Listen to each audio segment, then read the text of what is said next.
अस्सलाम वालेकुम, मैं हूं रज़ा मेकियान। आप देख रहे हैं IRK न्यूज़। आइए जानते हैं आज की कुछ अहम अपडेट सदीक जान साहब से। आज़ाद कश्मीर में 9 जून की कॉल दे दी गई है। मुज़ाकरात नाकाम हो गए हैं। शौकत नवाज़ मीर जो अवामी एक्शन कमेटी के सरबराह हैं, उन्होंने ये ऐलान कर दिया है, बल्कि उनका एक वीडियो पैगाम आया है। वो एक मीटिंग से का आलामिया पढ़ रहे थे। उन्होंने कश्मीर के आज़ाद जम्मू कश्मीर के लोगों को कहा है कि 1 महीने का वो राशन इकट्ठा कर लें, और उन्होंने कहा है कि बंद का मतलब बंद, मुकम्मल लॉकडाउन होगा।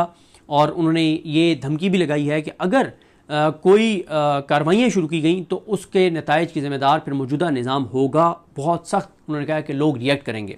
उन्होंने जो मुखय्यर हज़रात हैं उनसे उन्होंने कहा है कि जो कमज़ोर तबकात हैं उनका आपने ख्याल रखना है। तो सब लोगों को AJK में कह दिया गया है कि आप जो है वो राशन इकट्ठा कर लें 1 महीने का। और साथ एक और चीज़ बहुत इंपॉर्टेंट है, वो ये है कि लंदन में भी कॉल दी गई है 9 को। लंदन में भी वहाँ पे आज़ाद कश्मीर के लोग प्रोटेस्ट करेंगे। अच्छा, यहाँ पे मुझे लंदन से याद आया, PTI की ओवरसीज़ जो तंजीमें हैं उनके गिर्द भी अब घेरा तंग हो रहा है। और इतलात ये हैं कि जो इस वक्त मेन लीड करने वाले हैं ओवरसीज़ तंजीमों को, उनके ऊपर बहुत सख्त इल्ज़ामात लग रहे हैं। बल्कि इल्ज़ामात क्या लग रहे हैं, हकीकत भी उनमें नज़र आती है कि वो मुकम्मल तौर पे कंप्रोमाइज़ हैं। और आपने पिछले कोई 1.5-2 साल में देखा कि ओवरसीज़ की एक्टिविटीज़ तकरीबन ख़त्म हो चुकी हैं। और दूसरा, उनके ऊपर जो इल्ज़ाम नहीं है सिर्फ, बल्कि उसके सबूत भी बहुत से लोगों के पास मौजूद हैं कि जहाँ जहाँ इलेक्शन ओवरसीज़ के ज़िम्मेदार, ओवरसीज़ तंजीमों के जो ज़िम्मेदारान ने जहाँ जहाँ इलेक्शन करवाए हैं वो मैनेज थे। और वहाँ पे बहुत सारे मुल्कों के अंदर जो इलेक्शन हुए वहाँ पे कंप्रोमाइज़ लोगों को आगे लाया गया है। और इसी वजह से कोई ओवरसीज़ के अंदर आप हालचाल नहीं देख रहे। तो इसी तरह से अभी UK के जो इलेक्शन हो रहे हैं वहाँ पे भी बहुत ही ज़्यादा शिकायत आ रही हैं कि वहाँ पे भी मैनिपुलेट किया जा रहा है, चीज़ों को मैनेज किया जा रहा है, और कंप्रोमाइज़ लोगों को आगे लाने के की पूरी हिकमत अमली बना ली गई है। तो इस वक्त जो पाकिस्तान की PTI की क़यादत के ऊपर सवालात उठते हैं, उससे ज़्यादा जो कंप्रोमाइज़ नज़र आती है वो PTI ओवरसीज़ की क़यादत नज़र आती है कि ओवरसीज़ तो मुकम्मल तौर पर जो है वो आप जिसे कहते हैं कि एक आपको खामोशी नज़र आती है। और उसकी वजह जो है वो ये नहीं है कि ओवरसीज़ पाकिस्तानी इमरान खान के साथ नहीं है। ओवरसीज़ पाकिस्तानी 99.99% ओवरसीज़ पाकिस्तानी इमरान खान के साथ हैं। लेकिन जो ओवरसीज़ तंजीमें हैं वो जिनके अंडर काम कर रही हैं, जब वही कंप्रोमाइज़्ड होंगे तो फिर किस मुल्क के अंदर प्रोटेस्ट होना है, किस मुल्क के अंदर आवाज़ उठाई जानी है, किस मुल्क के अंदर एक्टिविटीज़ होनी है।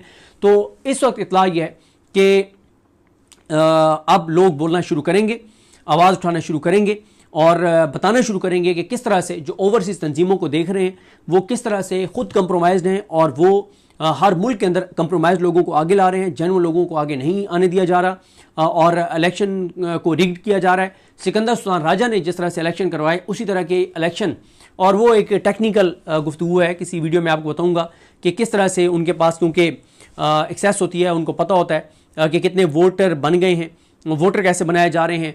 फिर जिसको उन्होंने जितवाना होता है वो उनको बताता है कि मैंने इतने वोट बना लिए हैं, तो किसी उसके मुखालिफ अगर ज़्यादा वोट बन गए हैं तो फिर वो पस पर्दा इनको अलाउ कर देते हैं कि आप मज़ीद मेंबरशिप कर लें। एक टेक्निकल बहस से फिर करेंगे। लेकिन PTI के भी आप देखेंगे कि ओवरसीज़ के अंदर जो है वो अगर कोई वहाँ की तब्दीली आती है, वहाँ कोई जेन्युइन लीडरशिप आती है, तो वहाँ पर भी एक्टिविटीज़ जो है स्टार्ट हो जाएंगी। लेकिन अवामी एक्शन कमेटी ने दोबारा लंदन में कॉल दे दी है 9 जून की कि 9 जून को वहाँ पे प्रोटेस्ट किया जाएगा।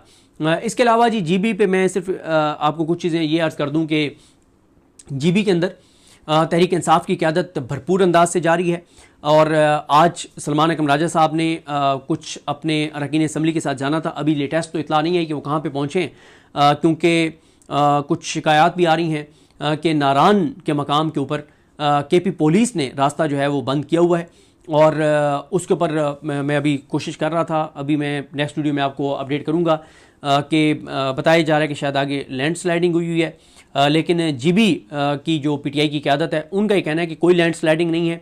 तो KP पुलिस को KP हुकूमत ये कहे कि ये रास्ता खोलें और गाड़ियों को आने दें। और उनका ये इल्ज़ाम है कि ये KP पुलिस जो है वो किसी के कहने पे KP पुलिस जो है इन्होंने रास्ता बंद किया हुआ है। नेक्स्ट वीडियो में मैं आपको अपडेट करूंगा कि क्या उसका स्टेटस है, रास्ता खुला है नहीं खुला, और क्यों उन्होंने रास्ता बंद किया हुआ है, क्या सूरत हाल है। नारान में बहरहाल बाबू सर टाप जो है वहाँ से रास्ता जो है वो बंद किया गया। ये कहा गया कि लैंड स्लाइडिंग हुई है और आगे रोड बंद है, इस तरह की बात जो है वो की गई है।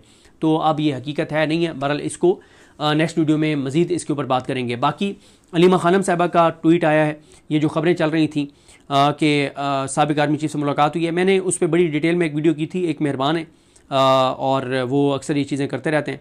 उन्होंने लिख दिया कि जून के बाद हालात ठीक हो जाएंगे, सदीक जान के सोर्सेज। हालांकि मैंने उस वीडियो में ये बिल्कुल नहीं कहा था। मैंने आगे अगर वो पूरी बात लिखते, लेकिन उनका है ये तरीका, मेरे साथ उनको खुसूसी मोहब्बत है। उन्होंने कहा कि मैंने आगे बताया था कि जब मैंने एक सोर्स से बात की, उसने कहा कि जी चीज़ें बेहतर अंदाज में आगे बढ़ रही हैं। तो मैंने उसको कहा कि कहाँ बेहतर अंदाज में आगे बढ़ रही हैं, जीबी के अंदर देखें आप क्या हो रहा है, पीटीआई के ईरान के साथ क्या हो रहा है, इमरान खान के साथ क्या हो रहा है, इमरान खान की बहनों के साथ क्या हो रहा है, इमरान खान की बीवी के साथ क्या हो रहा है, अदालतों के अंदर क्या हो रहा है, अवाम के साथ क्या हो रहा है, बेगुनाह पीटीआई के गुजरांवाला वाले वर्कर्स के साथ क्या हो रहा है, मिलिट्री कोर्ट्स से जो कन्विक्टेड सिविलियंस हैं उनके साथ क्या हो रहा है। तो हमें तो एक जगह पर भी कोई बेहतरी नजर नहीं आ रही। तो मैंने कहा, उन्होंने ये दावा किया कि बजट के बाद आप देखेंगे कि चीज़ें बेहतर होना शुरू हो जाएंगी। और मैंने आगे से उनको कहा कि लगता नहीं है कि इतनी आसानी से ये निज़ाम बातचीत के ज़रिए इमरान खान को या इमरान खान के कारकुनान को, रहनुमाओं को, उसकी फैमिली को, उसके भांजे को, उसकी बीवी को कोई रिलीफ दे दे। लगता ये नहीं है। ये पूरी बात थी, लेकिन उन्होंने इतना लिख दिया था। खैर, अलीमा खानम साहबा ने कहा कि सोशल मीडिया पर गर्दिश करने वाली तमाम खबरें कि साबिक आर्मी चीफ ने अडयाला में इमरान खान से मुलाकात की है, झूठी हैं। हमने बैरिस्टर गौर से तस्दीक की है और उन्होंने भी वाज़ेह किया है कि यह खबर मुकम्मल तौर पर बेबुनियाद और मनगढ़ंत है। एक गुमराहकुन ये एक मुहिम है जिसका मकसद इस हकीकत से तवज्जो उठाना है कि इमरान खान को मुकम्मल तन्हाई के ज़रिए अजियत दी जा रही है। कैसे तन्हाई के ज़रिए अजियत दी जा रही है? ये तवज्जो हटाने की कोशिश इस हकीकत से भी है कि इमरान खान को अपनी आंख के मुनासिब इलाज के लिए किसी मुनासिब हस्पताल जाने की इजाज़त नहीं दी जा रही। उन्हें अपने बेटों से बात करने की इजाज़त नहीं दी जा रही। गुज़िश्ता 6 माह से उन्हें किताबें फराहम नहीं की गई। उनके पास टेलीविज़न मौजूद नहीं है। गुज़िश्ता 6 माह से उन्हें बैरूनी दुनिया से किसी भी किस्म का रब्ता रखने की इजाज़त नहीं दी गई, सिवाय उनके वकील की 2 मुलाकातों के जो अदालत के अहकामात पर हुई। फुल बेंच के अदालती हुक्म के मुताबिक कम अज़ कम 18 अफराद को हर हफ्ते उनसे मुलाकात की इजाज़त है। मंगल के रोज़ 6 फैमिली मेम्बर्स और 6 वकला, जुमेरात के रोज़ 6 पार्टी के रहनुमा। वो कहते हैं मंदरजा बाला तमाम हकूक़ इमरान खान के कानूनी हकूक़ हैं जो पाकिस्तान के कवानीन और बैनुल अक़वामी कवानीन के तहत उन्हें हासिल हैं। ये अलीमा खानम साहबा ने जो है वो वाज़ेह किया है। बाकी जो है वो खालिद जीबी के हवाले से एक और चीज़ कि खालिद खुर्शीद साहब की वालदा को उनको भी नोटिस दे दिया गया है कि आप खालिद खुर्शीद की तस्वीर क्यों इस्तेमाल कर रही हैं। ये सारी चीज़ें जो हैं वो की जा रही हैं। जीबी के अंदर आप देख रहे हैं कि बिलावल भुट्टो जरदारी और नून लीग वालों को कैसे प्रोटोकॉल दिया जा रहा है और पीटीआई वालों के साथ क्या सलूक किया जा रहा है। इससे ज़ाहिर है नफ़रतें ही बढ़ेंगी, पाकिस्तान को नुकसान होगा। जो भी लोग ये कर रहे हैं वो को पाकिस्तान का भला नहीं कर रहे। बाकी कोई 16-17 चीज़ें हैं जो जून में होने जा रही हैं और क्यों मौजूदा निज़ाम चाहता है कि तो जो हटाई जाए चीज़ों से, उन पर नेक्स्ट वीडियो में बात करेंगे। तो नाज़रीन, ये थी आज की अहम अपडेट्स जो आपने जानी सदीक जान की ज़बानी। इसी के साथ अपने मेज़बान रज़ा मेकिन को इजाज़त दीजिए। अल्लाह हाफ़िज़।